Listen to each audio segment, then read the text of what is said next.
When I arrived at my daughter's luxury wedding, my son-in-law's rich family forced me to sit beside the trash can. Your poverty embarrasses our good manners. Suddenly, a man in a $30,000 suit approached me and said, "Act like you're with me." When my son-in-law saw us together, he froze. "I'm glad to have you here. Follow my story until the end and comment the city you're watching from, so I can see how far my story has reached. I should have known something was wrong the moment I walked into the Fairmont Grand Ballroom. The chandeliers cast golden light over marble floors so polished I could see my reflection, and flower arrangements that probably cost more than my monthly rent filled every corner. Everything screamed luxury, everything except my presence. I stood in the doorway wearing my only good suit, the navy blue one I'd bought at JCPenney 3 years ago for my nephew's funeral. It was clean, pressed, and the best I could afford on my janitor's salary. But as I looked around at the sea of designer gowns and tailored tuxedos, I felt like a stain on expensive fabric. "Excuse me, sir." A woman with perfectly styled blonde hair and a clipboard approached me. Her smile was the kind they teach in customer service training, bright but empty. "Are you with the catering staff?"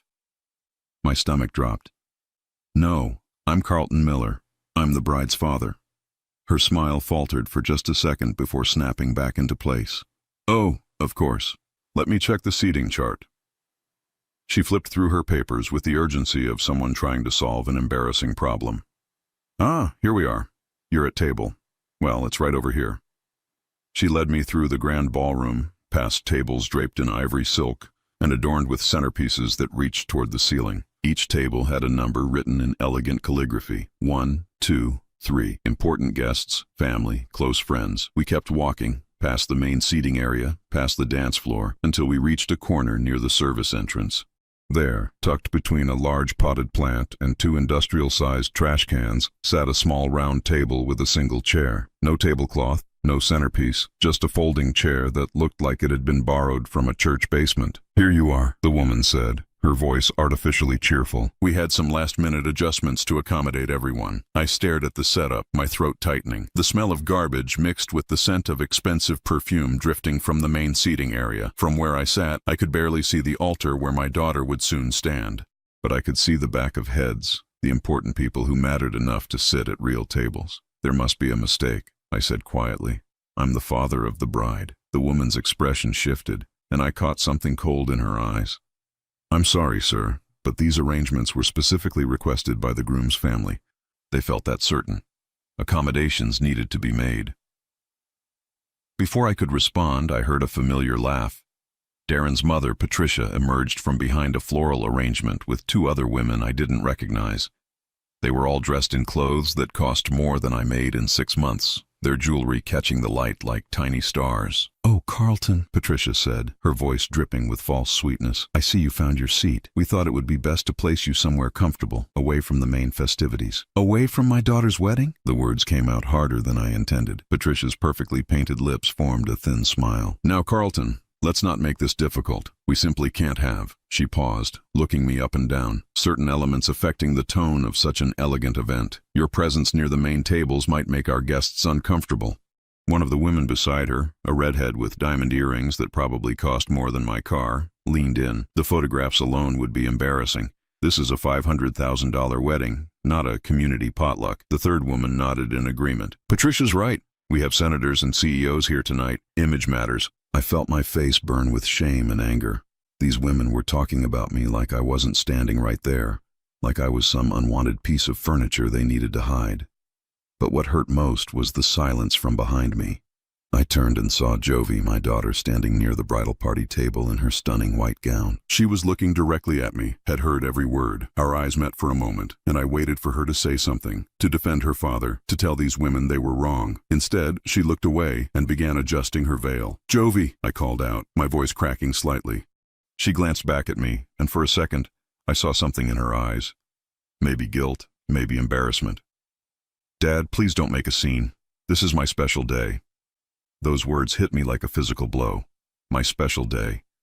26 years ago, when her mother died giving birth to her, I promised I would give this little girl everything I could. I worked double shifts, missed meals, Wore the same clothes for years so she could have dance lessons, college tuition, everything she needed to become the successful marketing executive she was today. And now, on her special day, I was an embarrassment to be hidden away. Patricia clapped her hands together as if the matter was settled. Wonderful. Now that we have that sorted, Carlton, the ceremony will begin in about 30 minutes. You have a lovely view from here, really. And don't worry about dinner. We've arranged for you to receive a plate from the kitchen staff. The kitchen staff, like I was help, not family.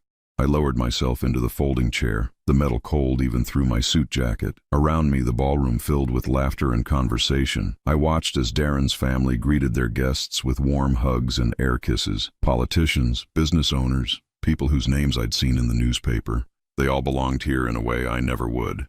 A server walked past, carrying a tray of champagne glasses, each one sparkling like liquid gold. She paused near the trash cans to adjust her tray, and I caught her eye. There was sympathy there, the kind of look working people give each other when they recognize their own. "Can I get you anything, sir?" she whispered. "Just water, please," I managed. She nodded and hurried away, probably afraid of being seen talking to the man relegated to sit with the garbage. I pulled out my phone and looked at the photos I'd saved, pictures of Jovi growing up. Her first day of school, high school graduation, college acceptance letter. In every photo, she was smiling, happy, surrounded by the life I'd worked so hard to give her. When had I become something she was ashamed of? The irony wasn't lost on me. For 26 years, I'd cleaned offices in this very building. I knew every corner, every closet, every secret these people thought they kept hidden. I'd emptied their trash cans, vacuumed their floors, and made their world spotless while they pretended I didn't exist. Now, at my own daughter's wedding, I was still invisible, still seen as nothing more than the help. But as I sat there, surrounded by the smell of expensive flowers and cheap disrespect, I had no idea that everything was about to change. I had no idea that someone in this room knew exactly who I was, and that my past was about to collide with my present in ways I never could have imagined. The string quartet began to play, signaling that the ceremony was about to begin. From my corner table next to the trash, I prepared to watch my daughter marry into a family that saw me as garbage. I just didn't know yet that someone was watching me too. The ceremony had been beautiful, I had to admit. Even from my corner next to the trash cans, I could see Jovi glowing as she walked down the aisle. For a moment, watching her in that flowing white gown, I forgot about the humiliation and just felt pride. This was my little girl, the baby I'd rocked to sleep when she had nightmares, the toddler who used to climb on my shoulders to reach the cookie jar. But reality crashed back when the photographer started arranging family photos. I stood up, straightening my tie, expecting to be called forward. Instead, I watched as Darren's extended family gathered around the happy couple. Aunts, uncles, cousins, grandparents, everyone except me. The photographer directed them into various poses while I remained frozen by my table, invisible. "Just the immediate family now," the photographer called out. Jovi glanced in my direction, and for a heartbeat, I thought she would include me. But Patricia stepped forward, placing a manicured hand on the photographer's arm. "That's perfect as it is," she said firmly. "We have everyone we need." The message was clear. I wasn't immediate family. I wasn't family at all. I sank back into my folding chair, my chest tight with a pain that went deeper than embarrassment. Around me, the reception was beginning. Servers in crisp uniforms carried silver trays loaded with appetizers that probably cost more than my weekly grocery budget. Crystal glasses clinked, and laughter echoed through the ballroom as guests found their assigned tables. Real tables, with real chairs and tablecloths and centerpieces. I picked at the plain dinner roll that had been brought to me on a paper plate, apparently my dinner from the kitchen staff that Patricia had mentioned. The roll was day-old at best, hard around the edges. I took a small bite and watched as the main tables were served what looked like filet mignon and lobster. "Quite a party, isn't it?" The voice came from directly behind me. I turned and saw a man in an impeccably tailored charcoal gray suit. He was probably in his early 70s, with silver hair and sharp blue eyes that seemed to take in everything at once. His suit alone probably cost more than my entire annual clothing budget. I'd spent enough time around wealthy people to recognize quality when I saw it. "Yes, it is," I replied carefully, wondering if this was another of Darren's relatives come to make sure I stayed in my designated corner. The man stepped closer, and I noticed he moved with the confident posture of someone accustomed to being heard and respected. His shoes were Italian leather, his watch was a vintage Rolex, and his cufflinks caught the light like tiny mirrors. "I couldn't help but notice you sitting here alone," he said, his voice carrying a slight accent I couldn't quite place. "Mind if I ask why you're not at one of the main tables?" I felt my cheeks burn with fresh shame. "I'm the bride's father. This is where they seated me." The man's expression shifted, his eyebrows drawing together in something that looked like recognition mixed with disbelief. He glanced toward the main tables, then back at me, studying my face with an intensity that made me uncomfortable. "Carlton," he said quietly. "Carlton Miller?" My blood ran cold. How did this stranger know my name? I nodded slowly, trying to place his face.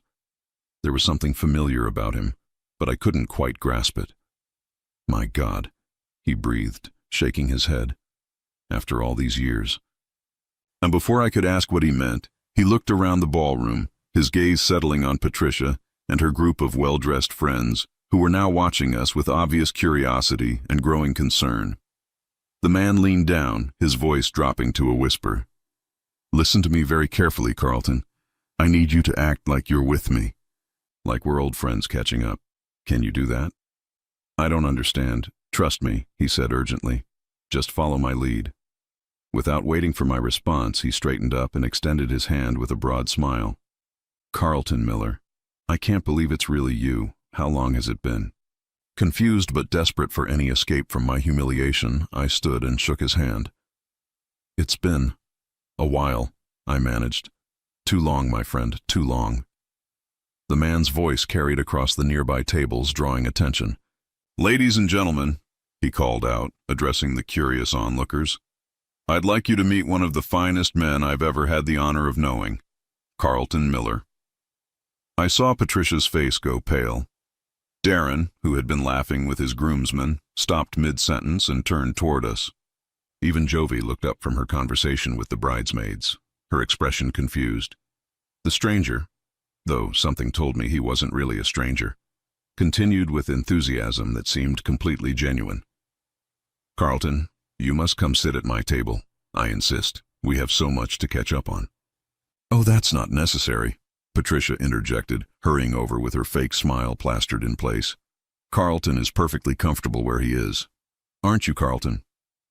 The man turned to Patricia, and I watched as his warm expression cooled into something that could freeze champagne.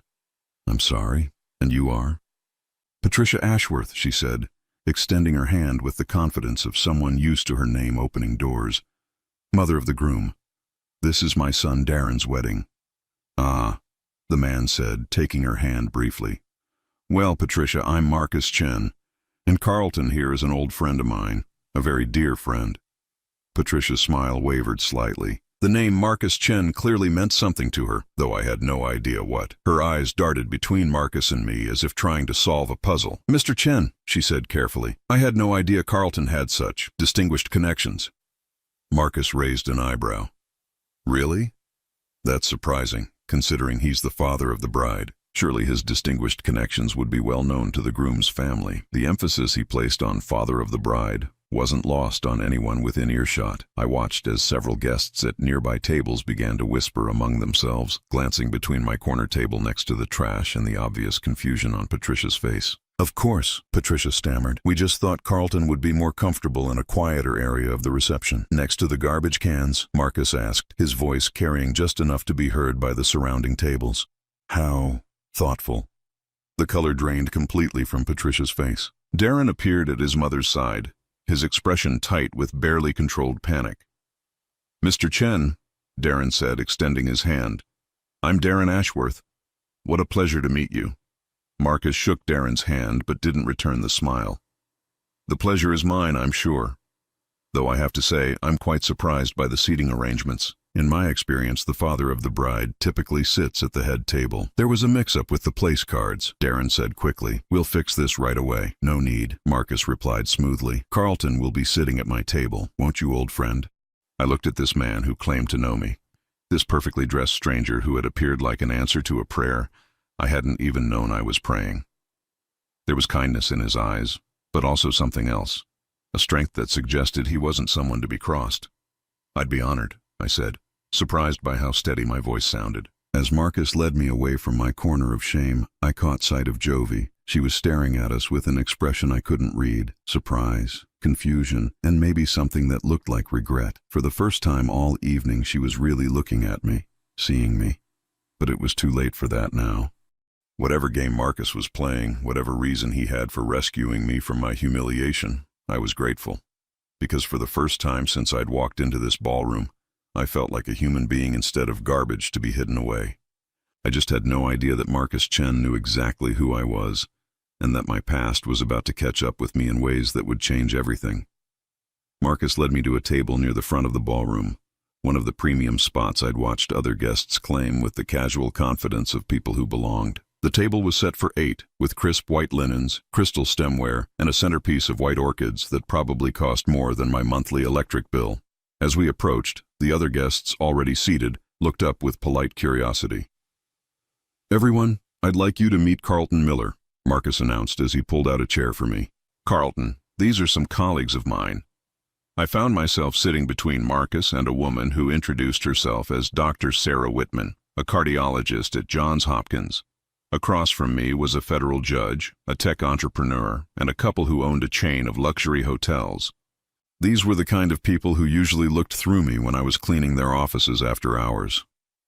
"So, Carlton," Dr. Whitman said as servers began placing plates of what looked like salmon with some kind of sauce in front of us.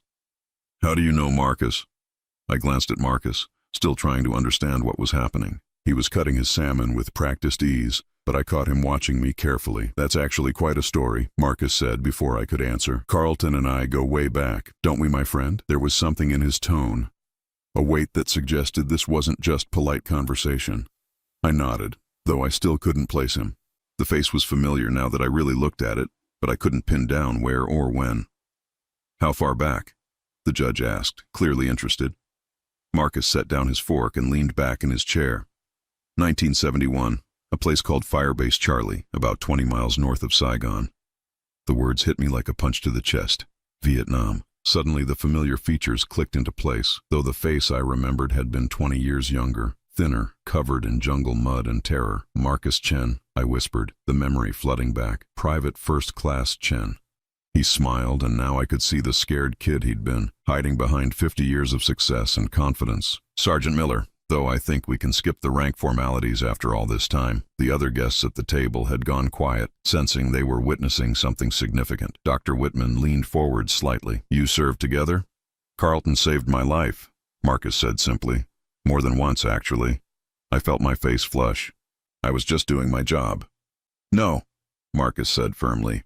"You were doing much more than that." The memories were coming back now, sharp and clear despite the decades that had passed. Marcus had been barely 18 when he arrived in our unit, a scared kid from San Francisco's Chinatown who'd been drafted straight out of high school. He'd been assigned to my squad, and I'd taken him under my wing the way older soldiers did with the new guys if they wanted them to survive. "Tell them about the bridge," Marcus said quietly. I shook my head. "Marcus, they don't want to hear old war stories." "I do," Dr. Whitman said. "Please." Marcus looked at me expectantly. When I didn't speak, he continued. "We were on patrol, crossing this river on what was basically a rope bridge. Carlton was leading. I was behind him. The bridge gave way. I could still feel the sensation of the rope snapping under my hands, the sickening drop toward the muddy water below. But worse was hearing Marcus cry out behind me, knowing he'd fallen too. "The current was strong," I said quietly, the words coming despite myself. "Marcus got tangled in the rope. He was going under. The water was freezing and there were sniper positions on both banks," Marcus added. "Carlton could have made it to shore safely. Instead, he dove back in for me." The hotel owner's wife gasped softly. "In the middle of a war zone?" "He pulled me out," Marcus continued, "carried me to shore while bullets were hitting the water around us. Then he performed CPR until I came around." I remembered that too, the desperate chest compressions, breathing air into lungs that seemed to have given up, praying to a God I wasn't sure was listening that this kid wouldn't die on my watch. "That's not the only time either," Marcus said, his voice growing emotional. 3 months later, during the Tet Offensive, our position got overrun.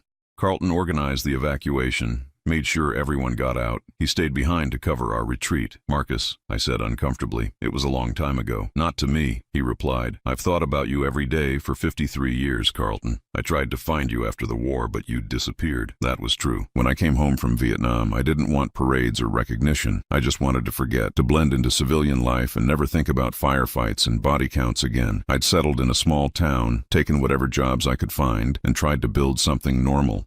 I joined my father's import business when I got back, Marcus continued. Small operation, mostly dealing with restaurants in Chinatown. But I couldn't stop thinking about the men I'd served with, especially you.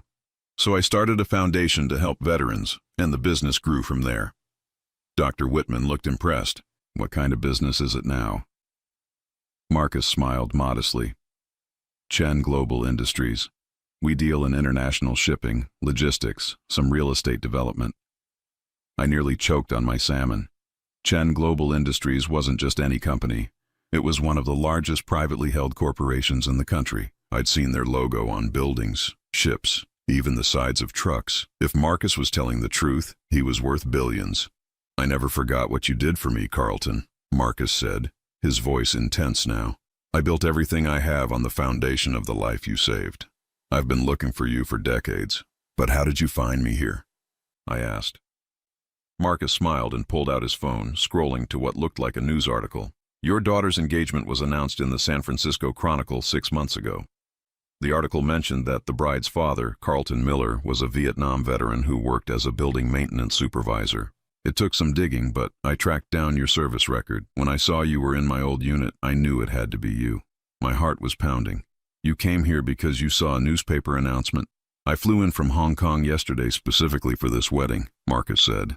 I had to know if it was really you. I had to finally say thank you. The other guests at the table were staring at me with new eyes. The judge leaned forward. So you're a decorated war hero? I'm not a hero, I said automatically. I just did what needed to be done. Bronze Star, Silver Star, Purple Heart, Marcus rattled off. I looked up your service record, Carlton. You were recommended for the Medal of Honor after the Tet action, but the paperwork got lost in the chaos.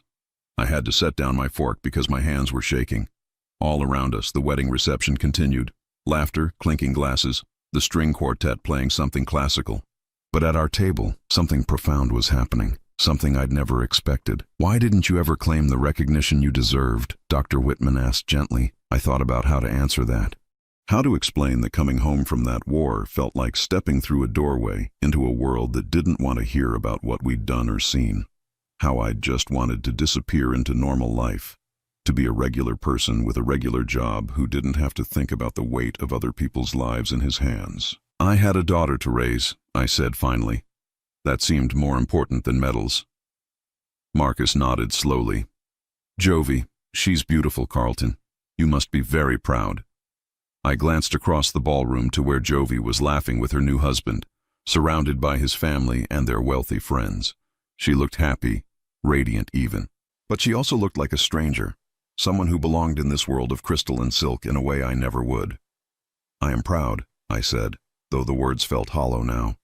Then why? Marcus asked, his voice dropping low so only our table could hear. Are you sitting at what amounts to the servants' table while she celebrates with people who clearly don't respect you? The question hung in the air like smoke.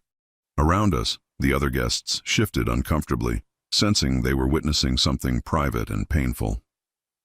It's complicated, I said. Marcus studied my face for a long moment. No, Carlton, it's not complicated at all. It's wrong. As if summoned by our conversation, I saw Patricia approaching our table, her face pale but determined. Behind her trailed Darren and two men I didn't recognize, probably more family members trying to figure out what was happening. Mr. Chen, Patricia said when she reached us, her voice carefully controlled. I hope you're enjoying the reception. I wanted to apologize again for the earlier confusion about the seating arrangements. Marcus stood slowly, his movements deliberate. At his full height, he commanded attention in a way that made everyone nearby fall silent. Mrs. Ashworth, he said formally, I think we need to have a conversation. Patricia forced another one of her practiced smiles, but I could see the tension in her shoulders. Of course, Mr. Chen. What can I do for you? Marcus gestured to Carlton, who was still seated, looking between them with a mixture of confusion and growing unease. I'm curious about how you came to seat the father of the bride next to the garbage cans. The words carried across the nearby tables, and I watched as several guests turned to stare. Patricia's smile became even more strained. As I mentioned, there was a misunderstanding with the place cards, she said, her voice tight. Really? Marcus pulled out his phone and scrolled through what looked like photos. Because I have screenshots of the seating chart that was posted on your wedding website 3 weeks ago.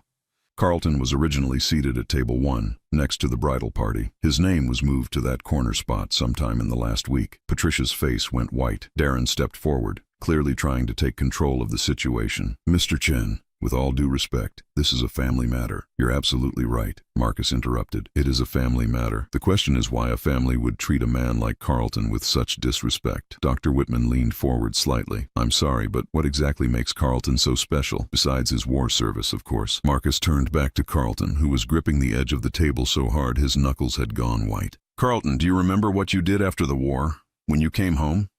Carlton nodded slowly. I worked construction for a while. Then I got a job at the shipyard in Oakland. Tell them what you did at the shipyard.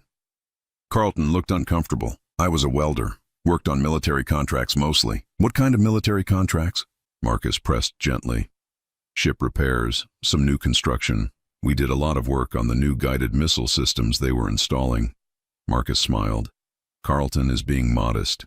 He wasn't just any welder. He was a specialist in underwater welding, one of the most dangerous jobs in the world. The Navy specifically requested him for their most critical projects because of his precision and reliability. The judge looked impressed. That's highly specialized work. It is, Marcus agreed. But that's not the most important part. Carlton, tell them about Jovi's mother. Carlton's expression softened, and for a moment he looked lost in memory. Sarah was a nurse at the VA hospital.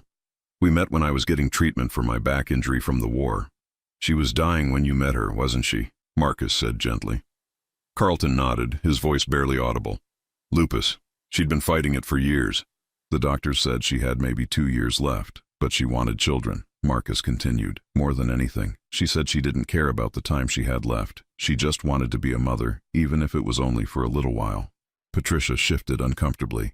I don't see what this has to do with everything, Marcus said sharply. Carlton, tell them what you did. Carlton was quiet for a long moment, staring at his hands. I married her. We had Jovi. Sarah died 3 weeks after the birth from complications. He was 26 years old, Marcus said to the table. A decorated war veteran with a dangerous but well-paying job, and he gave it all up to raise a newborn daughter as a single father. Dr. Whitman gasped softly. You left the shipyard? Carlton nodded. The hours were too long, and the travel was constant. I couldn't leave a baby with sitters all the time. So I found work that let me be home every night. Janitorial work, mostly. Night shift so I could be with Jovi during the day. For 26 years, Marcus added. Carlton worked as a janitor not because he couldn't do anything else, but because it was the only job that let him be the father Jovi needed. The silence at our table was deafening. Around us, the reception continued, but I could see people at nearby tables straining to hear our conversation. Patricia cleared her throat. That's very noble. But I still don't understand why this changes anything about the seating arrangements. Marcus turned to face her fully, and his expression was colder than anything I'd seen from him so far. Because, Mrs. Ashworth, you've spent this entire evening treating a genuine American hero like he was trash, simply because he works an honest job to support his family. We didn't know about his military service, Darren said quickly. You didn't ask. Marcus replied.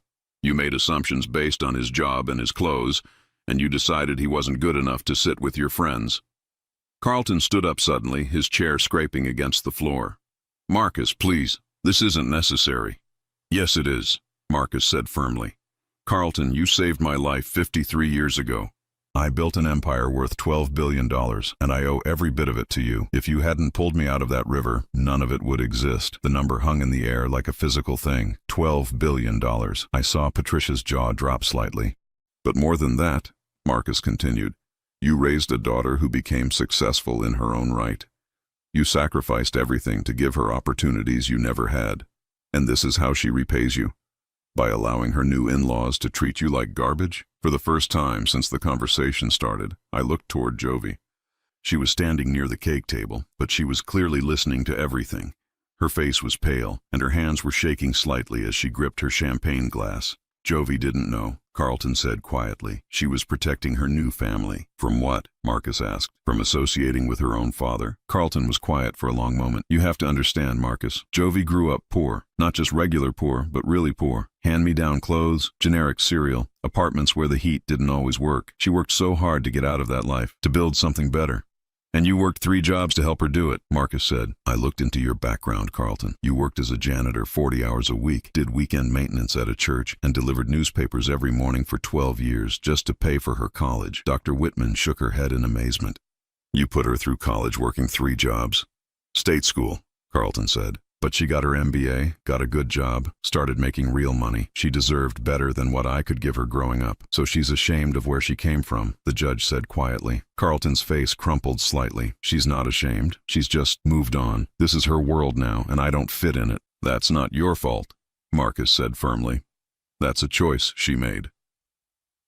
Patricia had been growing more agitated throughout the conversation. Mr. Chen, I appreciate your friendship with Carlton, but you're making our guests uncomfortable. Perhaps we could continue this conversation privately. Marcus smiled, but it wasn't a pleasant expression. Actually, Mrs. Ashworth, I think everyone should hear this, especially since you seem so concerned about the image this wedding projects. He pulled out his phone again. I had my assistant do some research on your family after I arrived today. Your husband's construction company has been struggling for the past 5 years, hasn't it? 3 major contracts canceled, several lawsuits from subcontractors who weren't paid. Patricia's face went ashen. I don't know what you're implying. I'm not implying anything. I'm stating facts. Your family is in debt to the tune of approximately $2 million. This wedding alone cost $500,000 you don't have, all charged to credit cards and loans secured against properties you're about to lose. Darren stepped forward, his face red with anger. How dare you investigate my family? Who do you think you are? Marcus stood to his full height, and suddenly the friendly businessman disappeared, replaced by someone who commanded boardrooms and controlled billions of dollars. I'm Marcus Chen, CEO of Chen Global Industries. And your father owes my subsidiary companies approximately $600,000 in unpaid construction contracts from last year. The color drained from Darren's face. We didn't know Chen Global was your company. Of course you didn't. You don't do your homework. Just like you didn't bother to learn anything about the man whose daughter you married. Marcus turned back to Carlton. This entire wedding is financed on debt and pretense, Carlton. They're not wealthy. They're desperate. And they treated you like garbage because they needed to feel superior to someone. Carlton sat down heavily, as if the weight of everything was finally hitting him. I don't understand. If they're having money problems, why spend so much on the wedding? Because appearances matter more to them than truth, Marcus said. They'd rather go bankrupt, pretending to be something they're not, than admit they need help. I watched as Patricia and Darren exchanged panicked glances. Around us, the other guests at nearby tables were openly staring now, clearly having heard enough to understand that something significant was happening. There's one more thing, Carlton, Marcus said gently. Something I think you should know about your daughter. Carlton looked up, and I could see fear in his eyes. What? Marcus hesitated, and for the first time since I'd met him, he looked uncertain. Maybe this isn't the time or place. Tell me, Carlton said firmly. Marcus sighed. Jovi called my office 3 months ago. She somehow found out I'd been looking for you and wanted to meet with me. Carlton's face went white. What did she want? She wanted to make sure I wouldn't interfere with her wedding or her new life. She offered to give me your contact information if I promised to leave her alone afterward. The words hit Carlton like a physical blow. She knew you were looking for me? She knew I'd been trying to track you down for years. She knew about our military service together, and she decided not to tell you because she was afraid I might embarrass her in front of her new family. Carlton buried his face in his hands, and for a moment I thought he might break down completely. But when he looked up, his expression had changed. The defeated man who'd been sitting next to the trash cans was gone, replaced by someone I was finally beginning to recognize. The sergeant who'd saved lives in Vietnam, the father who'd sacrificed everything for his daughter, the man who'd survived decades of thankless work with his dignity intact. Marcus, he said quietly, I think it's time I had a conversation with my daughter. The moment I stood up from that table, I felt something shift inside me. It was like waking up from a long, terrible dream where I'd forgotten who I was. Marcus rose beside me, but I held up a hand. "I need to do this alone," I said. He nodded, understanding in his eyes. "I'll be right here if you need me." I walked across the ballroom, my steps steady despite the earthquake happening inside my chest. The conversations around me seemed to fade as I approached the area where Jovi stood with her bridesmaids. She was laughing at something one of them had said, but I could see the tension in her shoulders, the way she kept glancing toward our table. "Jovi," I said quietly. She turned, and for a split second, I saw the little girl who used to run to me when she had nightmares. But the moment passed quickly, replaced by the guarded expression I'd been seeing more and more over the past few years. "Dad, please don't make a scene," she said, her voice low. "This is my wedding day." "I know exactly what day it is," I replied. "It's the day my daughter got married, and I was seated next to the garbage because her new family thought I was an embarrassment." Her friends shifted uncomfortably, clearly sensing they were witnessing something private. Jovi glanced at them, then back at me. "Can we talk somewhere private?" she asked. "No," I said firmly. "We've been private long enough." "Jovi, did you know Marcus Chen was looking for me?" The color drained from her face, and I had my answer before she even spoke.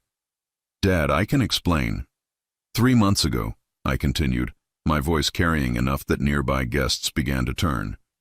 "You knew that one of my closest friends from Vietnam, a man who's apparently worth $12 billion, was trying to find me, and you decided not to tell me." Jovi's bridesmaids exchanged shocked glances. One of them whispered something about billions of dollars, but I kept my focus on my daughter. "It wasn't like that," Jovi said, her voice shaking. "I was protecting our family." "Whose family?" I asked. "Because from where I'm standing, it looks like you chose their family over yours a long time ago." Patricia appeared at Jovi's shoulder, clearly trying to do damage control. "Carlton, perhaps we should discuss this privately." "Mrs. Ashworth," I said without looking at her, "your opinion is no longer relevant to me. This is between me and my daughter." "Dad, please," Jovi said, tears starting to form in her eyes. "You don't understand what it's been like." "Then help me understand," I said. "Help me understand how the little girl I raised, the one I worked 3 jobs to put through college, turned into someone who could watch her father be humiliated and say nothing." "I didn't know they were going to seat you there," she said quickly. "I had nothing to do with that." "But you didn't stop it either," I pointed out. "When you saw where they put me, when you heard Patricia talking about how my poverty would embarrass their guests, you stayed silent." Jovi looked around desperately, as if searching for an escape route. The ballroom had grown quieter, with more and more guests turning to watch our conversation. "You're embarrassing me," she whispered. "I'm embarrassing you?" I felt a bitter laugh escape my throat. "Jovi, I spent 26 years making sure you never had to be embarrassed by anything. I wore the same clothes for years so you could have new ones. I ate peanut butter sandwiches for lunch every day so you could have hot meals. I worked nights so I could take you to school every morning and help with your homework every evening." "I know," she said, tears flowing freely now. "I know you sacrificed for me." "Then why?" My voice cracked despite my efforts to stay strong. "Why was it so easy for you to let them treat me like I was nothing?" Jovi glanced at Darren, who was standing a few feet away, looking like he wanted to disappear. "Because I wanted to fit in," she said quietly. "For once in my life, I wanted to be part of something elegant and beautiful and normal." "Normal?" I stared at her. "Jovi, what we had was normal. A father working to provide for his daughter, a family that loved each other despite not having much money. That's the most normal thing in the world." "You don't understand," she said, her voice rising. "Do you know what it was like growing up? Having to shop at thrift stores, living in apartments where the neighbors fought all night, never being able to invite friends over because I was ashamed of where we lived?" Her words hit me like physical blows. "You were ashamed of our life?" "Not of you," she said quickly. "Never of you. But yes, I was ashamed of being poor. I was ashamed of having generic clothes and generic food and a generic life where nothing was ever special or beautiful or worthy of admiration." I looked at this woman in her expensive wedding dress, surrounded by flowers that cost more than I made in a month, and I barely recognized her. "So you decided to erase all of that," I said slowly. "You decided to pretend you came from somewhere else. Someone else." "I worked hard to build a better life," she said defensively.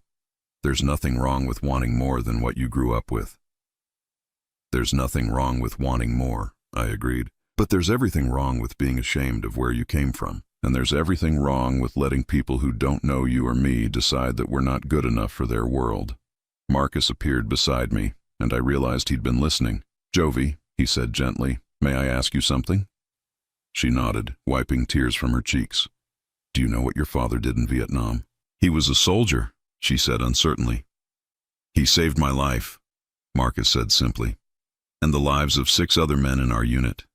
He's a decorated war hero who came home and chose to be a father instead of chasing glory or money. The man you're ashamed of is one of the finest human beings I've ever known. Jovi looked between Marcus and me, confusion and guilt warring on her face. And do you know what he gave up for you? Marcus continued. He was offered a job with my company in 1975. Good money, excellent benefits, opportunity for advancement. He turned it down because the position required travel, and he didn't want to leave you with babysitters. I stared at Marcus. You offered me a job. Several times over the years, he said. I kept track of you as best I could. Every time my investigators found you, I'd have HR reach out with an offer. You turned down positions that would have made you wealthy, Carlton, because you chose being a father over building a career. Jovi's face had gone white. Dad, you never told me about job offers. Because they didn't matter, I said. You mattered. Raising you mattered. Making sure you had everything you needed mattered more than anything some company could offer me. But we were so poor, she whispered. We were poor in money, I said. We were rich in everything that actually counts, or at least I thought we were. The ballroom around us had gone almost completely silent. Even the string quartet had stopped playing. I could see Darren's family huddled together, their faces pale as they realized their carefully orchestrated evening was falling apart. I never asked you to be ashamed of me, Jovi, I continued. I never asked you to hide who you were or where you came from. I just asked you to remember that love and family are worth more than money and status. I do remember, she said, her voice breaking. But I also remember being hungry sometimes, and cold, and feeling like everyone else had things we could never afford. And now you have everything you wanted, I said, looking around at the opulent ballroom. Was it worth it? Was this wedding, this family, this world you bought into worth sitting by while they treated your father like garbage? She opened her mouth to answer, but no words came out. Marcus stepped forward. Jovi, your father is my oldest friend and the person I owe my life to. I came here tonight to honor him, to finally repay a debt I've carried for 53 years. What I found instead was a man being treated with contempt by people who aren't worthy to shine his shoes. He turned to address the crowd that had gathered. Ladies and gentlemen, I want you to meet Carlton Miller, decorated Vietnam veteran, Bronze Star recipient, a man who saved lives in war and then came home to raise his daughter as a single father. He worked multiple jobs for decades, sacrificed his own comfort and opportunities, all to ensure his child had a chance at a better life. The applause started slowly, from Dr. Whitman and the judge at our table. But it spread, growing stronger as more guests joined in. I saw tears in some eyes, shame in others. Patricia and her family stood frozen, clearly understanding that the narrative of the evening had shifted completely away from their control.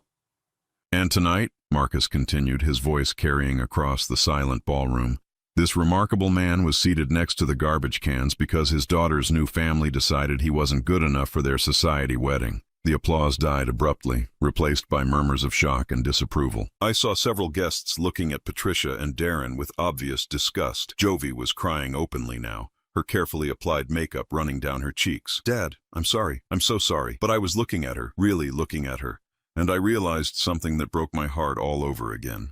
She wasn't sorry about what had happened. She was sorry she'd been caught. She was sorry that her carefully constructed new life was being exposed for what it really was. Jovi, I said quietly, I love you. I will always love you. But I can't be part of this anymore. I turned and walked away, leaving my daughter in her beautiful dress, surrounded by her beautiful things, in her beautiful life that had no room in it for the man who'd made it all possible. 6 months later, I was sitting on the back porch of my new house, watching the sunrise over Lake Tahoe.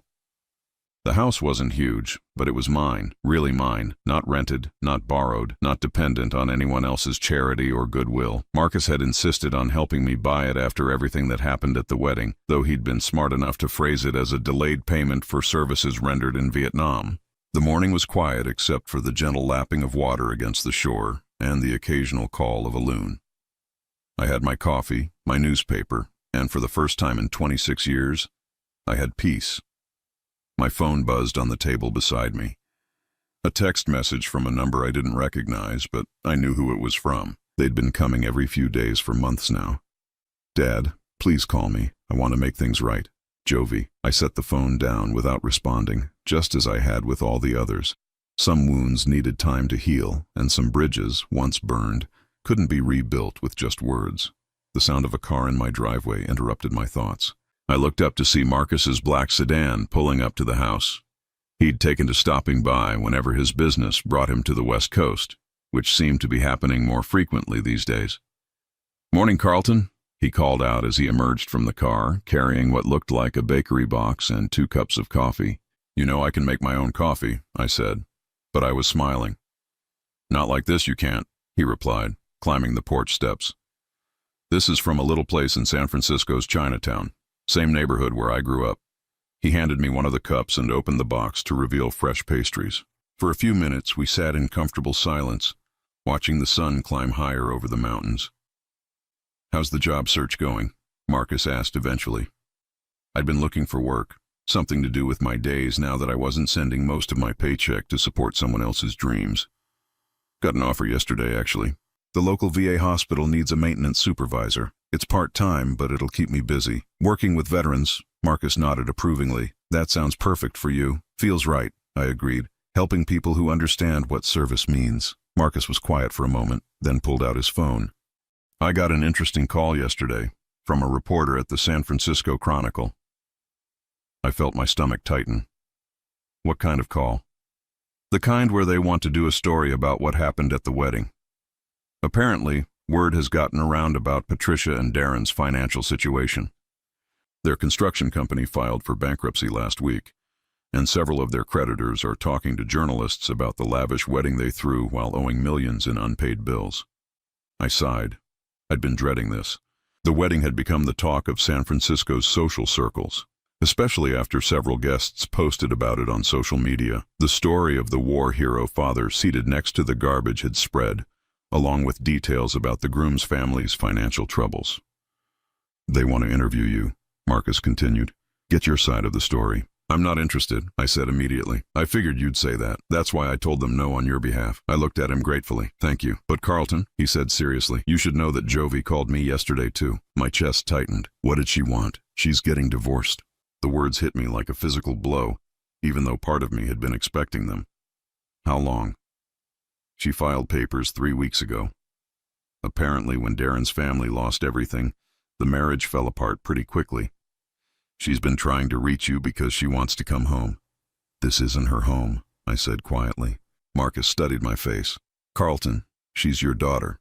She's a grown woman who made her choices," I replied. "I spent her entire childhood teaching her that family loyalty matters, that you don't abandon the people who love you when something shinier comes along.